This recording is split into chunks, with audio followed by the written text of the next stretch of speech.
이번 주차를 통해서 여러분은 한국 패션의 흐름을 이야기하고 서양인의 눈을 통한 한복의 아름다움에 관해 이야기할 수 있습니다. 그리고 문화 콘텐츠로서의 한복의 가치를 설명할 수 있습니다.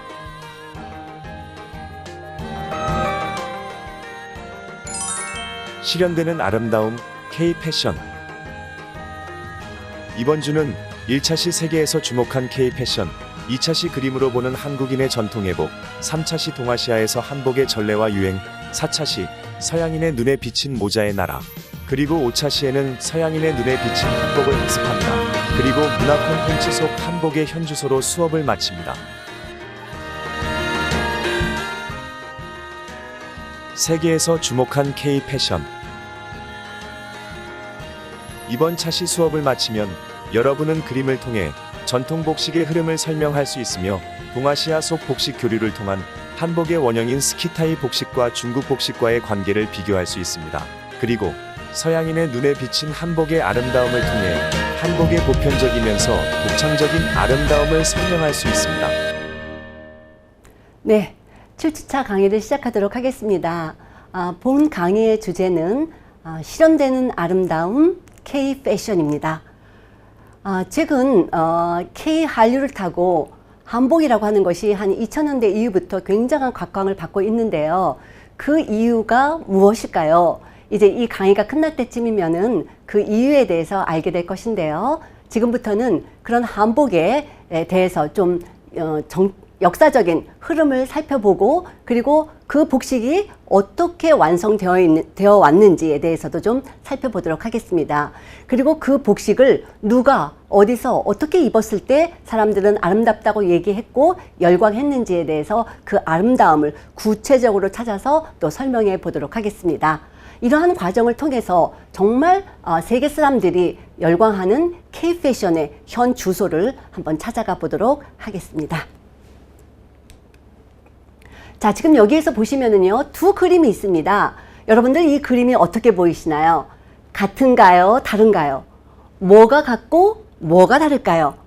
제일 먼저 눈에 띄는 것은 소재입니다. 이 옷들이 만들어진 직물이죠.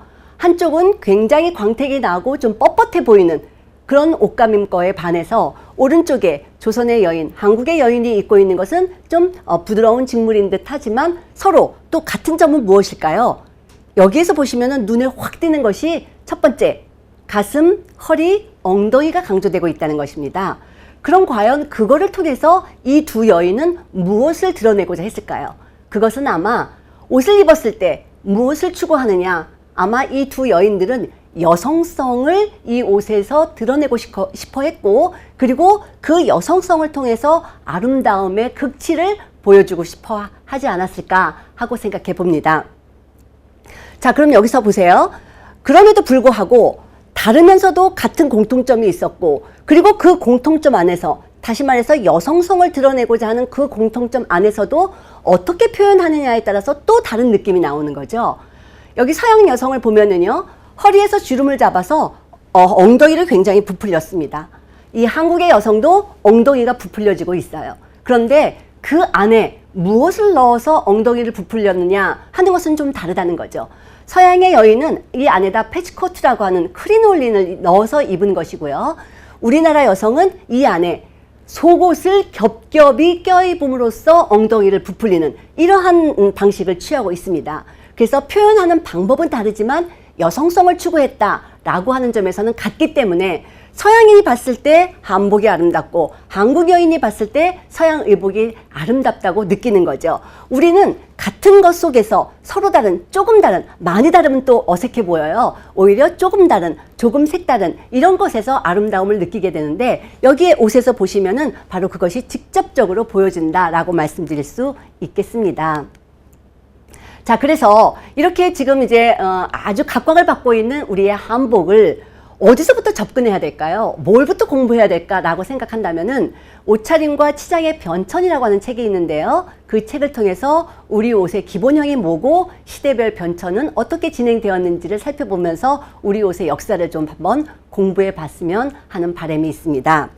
요거는 좀 학술서적인 성격이 있어요. 그런데 두 번째로 조금 더 좀 쉽게 다가가고자 한다면은 온라인을 통해서 서울신문에 게재된 연재된 글인데요. 런웨이 조선이라고 하는 글이 칼럼이 있습니다. 거기에서 보시면은 비너스의 곡선도 못 따라갈 아름다움이라고 말한 서양인들의 기록이라든가 파리지에게 탐낸 조선의 모자들이라고 하는 기록들을 통해서 외국인들이 우리의 옷을 어떻게 바라보았는지 그런 것들을 찾아내서 우리 복식의 아름다움을 드러내고자 했던 그런 것들을 쉽게 찾아볼 수 있기 때문에 그런 자료를 보는 것도 좋겠습니다. 또 하나 책을 추천하자면요. 치마저고리의 욕망이라고 하는 책이 있습니다.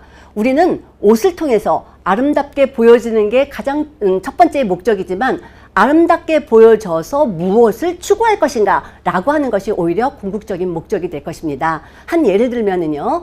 조선시대 기색이라고 하는 여인들이 있었습니다. 이 여인들은 연애가 있으면은 파티에 차출돼서 나가야 되고요. 그러다 보니까는 한 남성의 첩이 되는 이런 것들을 추구하는 사람들이 있었어요. 그런데 이 여인들은 시, 서, 그림 이런 거에 굉장히 능한 여성들이고 사대부 남성들과의 접촉도 그런 많은 그런 여성들이었습니다. 그러다 보니까 이 여성들은 이 옷을 통해서 자기가 욕망하는 사대부의 부인이 되는 것 이런 것들을 추구했던 것이 있는데 그런 욕망들을 찾아볼 수 있는 길도 있습니다. 그래서 치마저고리의 욕망이라든가 이런 연재 칼럼 이런 것들을 통해서 한복의 아름다움을 찾아보고 그리고 그런 것들에 쉽게 접근해 봤으면 하는 바람이 듭니다.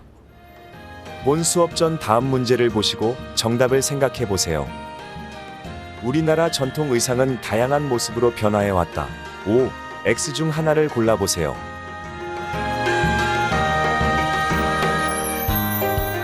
정답은 5입니다. 그럼 학습을 시작하겠습니다. 자, 구체적인 내용이 어떻게 되느냐면요. 이렇게 K-패션의 아름다움을 드러내기 위해서는 우리나라 옷만 가지고는 안 돼요. 우리나라에서 그 자생적으로 발생한 옷에다가 거기에다가 주변 국가와의 문화적 교류 그리고 또 서양인들이 보고 아름답다라고 얘기한 것 이런 것들이 다 합해져서 새로운 복식으로 계속 탄생되는 거죠. 그래서 복식이라고 하는 것은 어느 한 시점에 정체되어 있는 것이 아니라 늘 변하고 발전해 나가는 것이 패션입니다. 그래서 우리의 패션의 아름다움을 그렇게 역사적인 기록을 통해서 그리고 현재의 상황을 통해서 그 다음에 현재보다 더 앞으로 나가는 미래를 통해서 한국의 패션의 아름다움을 좀 찾아보려고 하는 것입니다. 자, 그래서 구체적으로는요. 좀 쉽게 좀 다가가야 되잖아요. 처음부터는. 그래서 그림을 통해서 한국 전통 복식의 흐름을 좀 살펴보고요. 그 다음에 문화적인 교류를 통해서 한국 복식이 어떻게 변천해 나갔는지 이런 것들도 좀 알아보도록 하겠습니다. 그리고 그 안에서 구체적으로 서양인들이 어떤 것이 아름답다고 감탄했는지 구체적인 아이템인 모자 아니면은 치마저고리, 바지저고리에 대해서 살펴보도록 하겠습니다.